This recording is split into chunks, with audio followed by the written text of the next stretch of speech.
Mis apreciados hermanos, es un privilegio para mí saludarles en la oportunidad de juntos estudiar la palabra de nuestro Dios.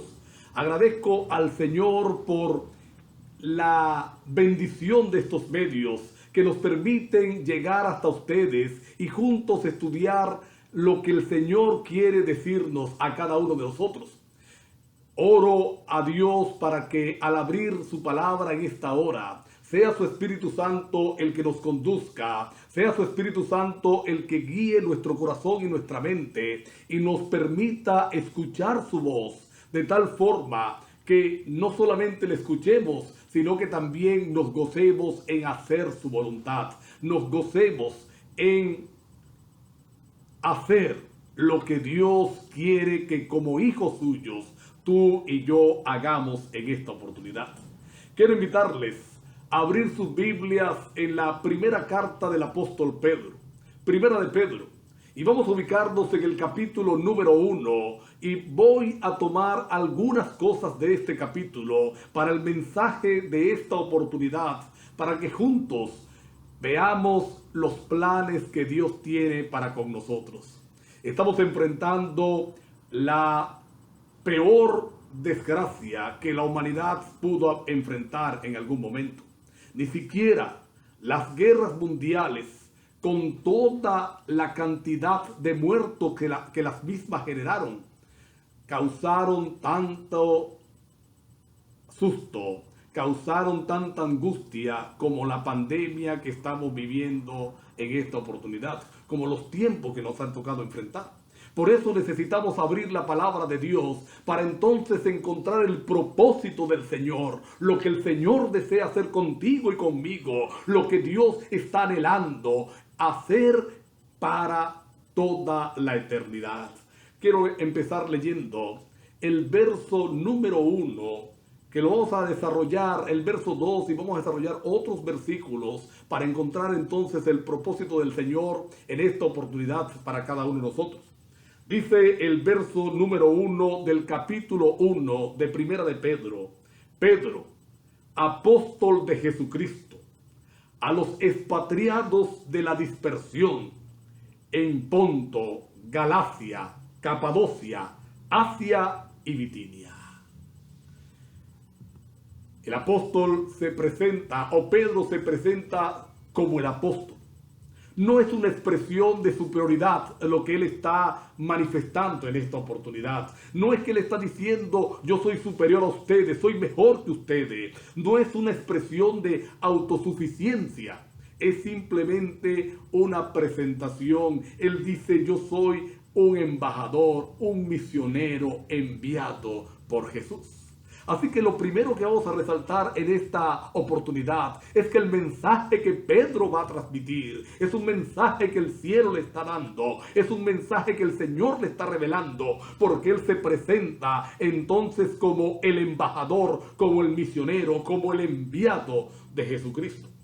El mensaje, dice el verso número 1, que es para los expatriados. ¿Saben que este vocablo griego, que se traduce aquí como expatriado, solamente va a aparecer 3 veces en toda la Escritura? En este lugar, Primera de Pedro 1:1, en Hebreos 11:13 y en Primera de Pedro 2:11. Es los únicos lugares donde va a aparecer la expresión que aquí se traduce como expatriados.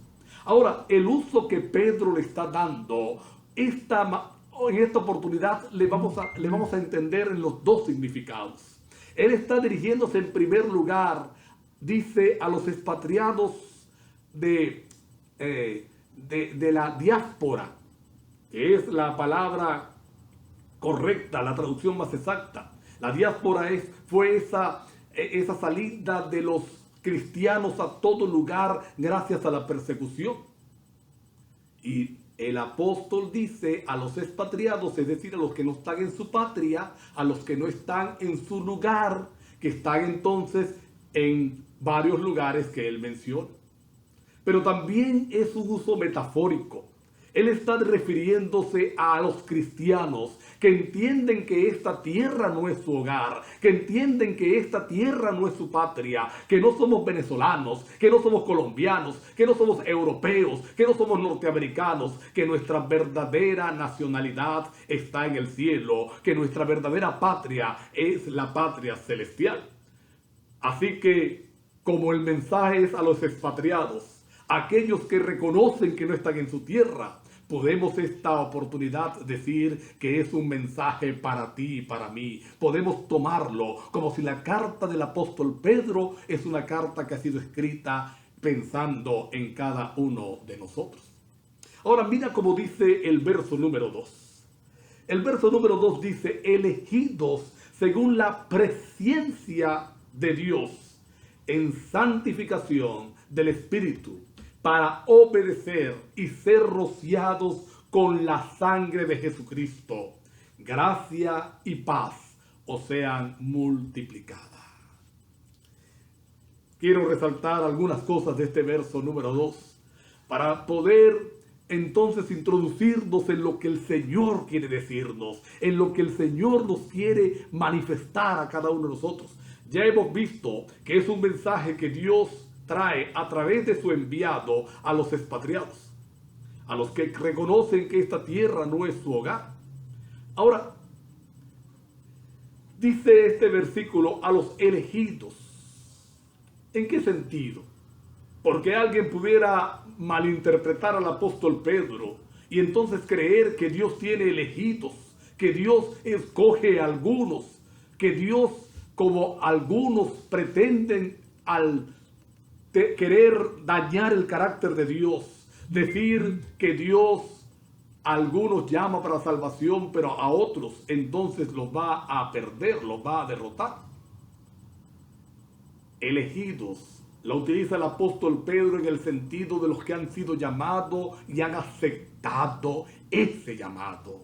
A los que han sido llamados y han respondido positivamente al llamado de Dios. Así que cuando el apóstol Pedro dice a los elegidos, estaba refiriéndose a ti, a mí, mi hermano, mi hermana, que hemos respondido afirmativamente al llamado de Dios.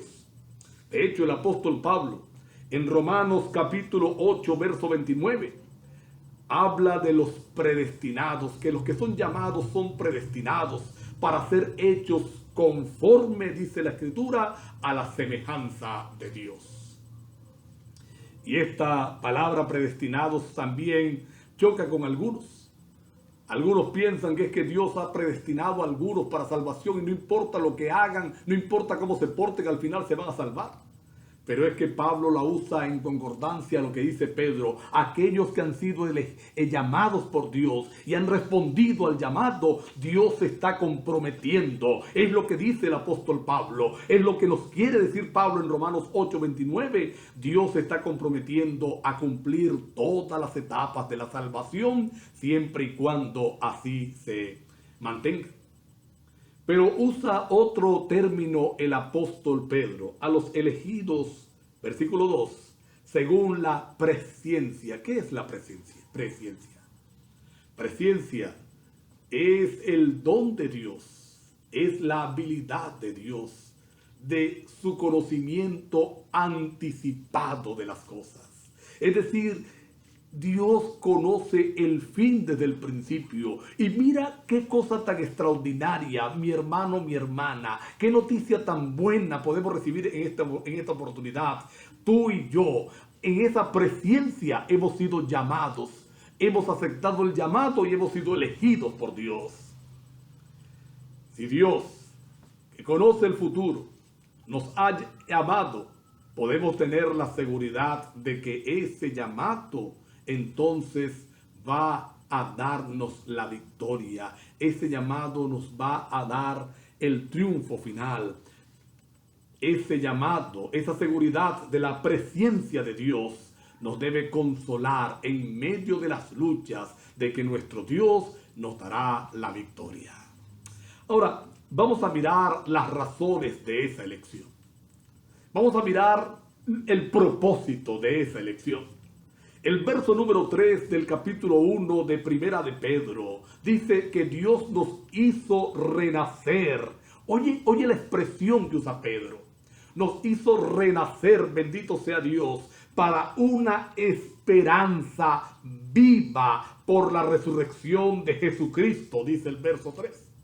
Es decir, que la presencia del Señor en ese plan de salvación que pasa por Cristo crucificado, Cristo muerto en el Calvario, pero resucitado al tercer día.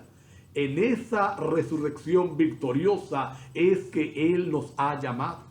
Y los ha llamado, oigan mis amigos, oigan mis hermanos, mis hermanas, para renacer a una esperanza viva. Es decir, el llamado que Dios nos está haciendo es un llamado a una nueva vida, a una nueva experiencia, a vivir conforme a la voluntad de Dios.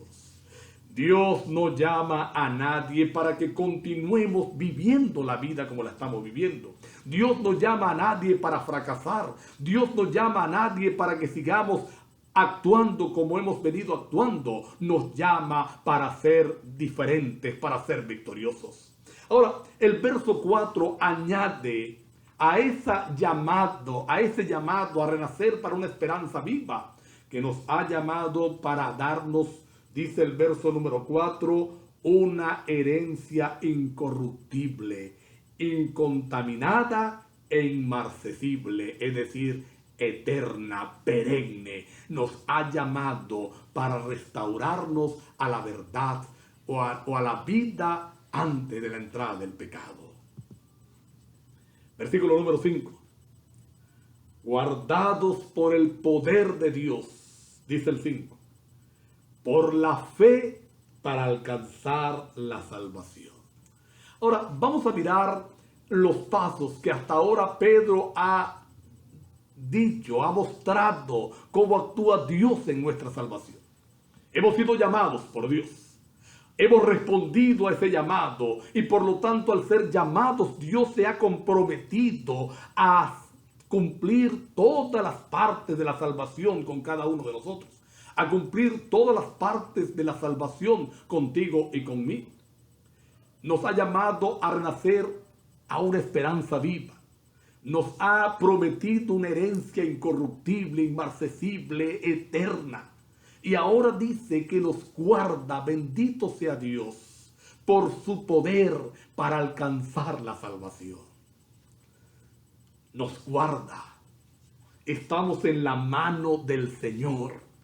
Y el Señor dice, lo que está en mi mano, nadie me lo arrebata. Tú y yo pertenecemos al Señor, estamos en sus manos preciosas, en medio de toda esta calamidad, en medio de todo este desastre, en medio de toda esta angustia que podemos estar viviendo. Tú y yo estamos siendo guardados por el poder de Dios, por la fe, con un propósito divino, alcanzar la salvación.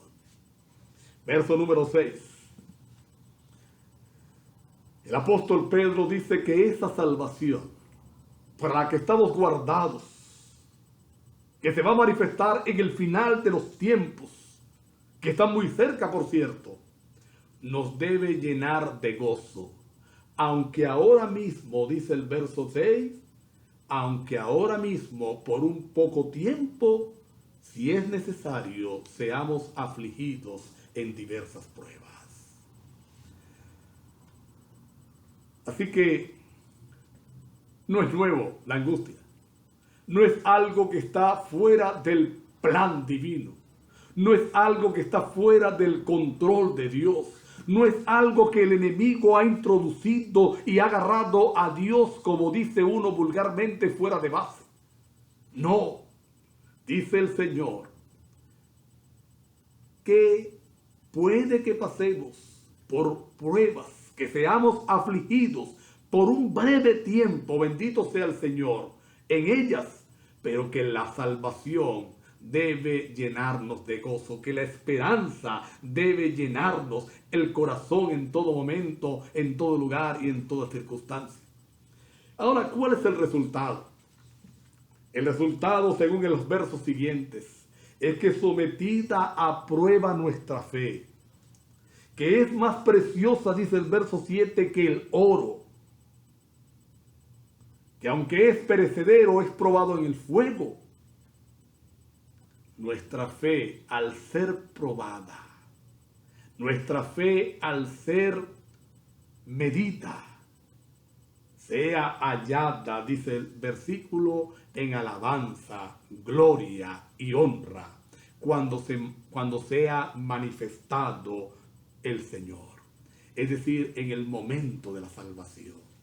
¿Saben, mis hermanos, mis hermanas? Bendito sea el Señor, porque el Señor afirma en su palabra que aquellos que Él ha llamado y han respondido a ese llamado, Él compromete su carácter, Él compromete su palabra en hacer todo lo posible por conducirlo a la salvación. Y entonces Él dice, en medio de las pruebas, en medio de las dificultades, en medio de las angustias que puedan tener, ustedes tienen entonces que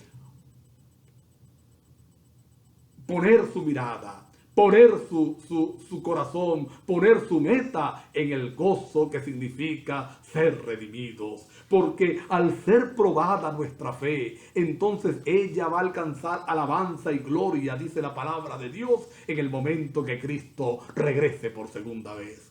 Puedes imaginarte ese momento, mi hermano. Puedes imaginarte ese momento, ese espectáculo, a Cristo regresando. Hay momentos en que yo me asomo a la ventana del balcón de mi edificio y coloco mi mirada al cielo, ¿sabe? Y yo le digo al Señor, Señor, qué lindo debe ser ese día cuando nosotros alcemos nuestra mirada y veamos que el cielo se abre, se enrolla como pergamino, dice la palabra de Dios, para dar paso entonces a la segunda venida de Cristo Jesús. Este mundo no va a derrotarnos, las calamidades de este mundo no nos van a superar, porque Cristo ha empeñado su palabra en darte salvación y en darme salvación. Cristo ha empeñado su palabra en llevarnos al reino de los cielos. En esta oportunidad, mi hermano, en esta oportunidad, mi hermana, necesitamos entonces consolidar nuestra fe, consolidar nuestra experiencia espiritual. Estás pasando por problemas difíciles. Estás atravesando por pruebas duras. Yo quiero decirte que en medio de ellas el Señor está para recordarte que tenemos una cita en el reino de los cielos, que tenemos una cita en ese lugar especial donde no habrá nada de lo que ahora nos perturba, donde no habrá nada de lo que ahora sacude nuestra vida, de lo que ahora nos perturba. Y ahora, en medio de esta situación, es el momento para volver nuestros ojos a Dios de verdad. Es el momento para volver nuestros ojos al Señor de verdad. Es el momento para ir al Dios para que Él haga su obra perfecta en cada uno de nosotros. Cristo está regresando. Falta muy poco para ese día bendito cuando nuestra esperanza bienaventurada sea consumada. Pero no podemos sino voltear nuestros ojos al Señor. Vamos a pedirle en esta oportunidad a nuestro Dios que entre y reine supremo en nuestro corazón, que saque de ese corazón perverso todo aquello que puede estar estorbando nuestra relación con Él, para que en su trono Él pueda sentarse y hacernos más que victoriosos. ¿Quieres hacer esa oración en este momento? Yo lo quiero hacer. Yo quiero entregarle mi corazón al Señor. Porque si hay algo que anhela mi vida es verlo regresar. Si hay algo que anhelo con todo el corazón es mirar hacia el cielo y decir, este es nuestro Dios, le hemos esperado, Él nos salvará. Pero quiero que cambie mi vida, que cambie mi corazón para darme la victoria. Si tú quieres hacer esa oración también te invito a inclinar tu rostro allí donde estás para orar. Padre eterno que estás en los cielos, muchas gracias porque hemos sido llamados por ti elegidos por ti, y en tu amor harás todo lo posible por conducirnos al reino de los cielos. Definitivamente para aquellos que hemos sido llamados es más fácil salvarnos que perdernos, porque todo el cielo está a nuestra disposición. Solo tenemos que voltear nuestros ojos a ti. Solo tenemos que darte nuestro corazón a ti. Padre eterno, que a partir de este momento esa sea la experiencia de cada persona que está viendo este video, oyendo este audio, sea la experiencia de este servidor. Gracias por escucharnos en el nombre de Jesús. Amén. Dios les bendiga ricamente.